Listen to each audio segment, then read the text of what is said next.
Hello and welcome to the Office Superheroes channel. My name is Nicholas, and today in this short video tutorial, we're going to show you how to divide numbers quickly and easily in Excel. Don't worry, it's really easy, so let's waste no more time and let's get to it.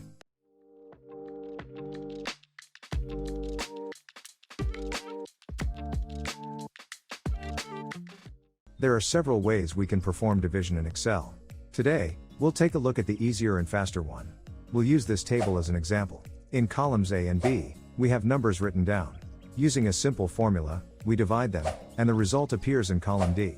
The first step is to click on the cell in which we want to display the result. We enter the equal sign. This acts as a kind of signal to Excel that we are going to write down the formula. We click on the cell that contains the first number we want to divide. For us, this is cell B3. We have added a reference to this cell to the formula. Let's move on. Now we need to add a symbol to the formula according to what mathematical operation we want to perform. Since we want to divide, we will enter a slash. This is used in Excel for division. We click on the cell that contains the divisor. For us, this is cell C3. We have the formula ready. We press the enter. Excel immediately calculated the example for us. Great, we've got it. If we want to copy the formula to other rows, we click on the cell in which we have already entered the formula. We will see a small cross in the bottom right corner of the formula. We drag it to all the rows where we want to enter the formula. That's it.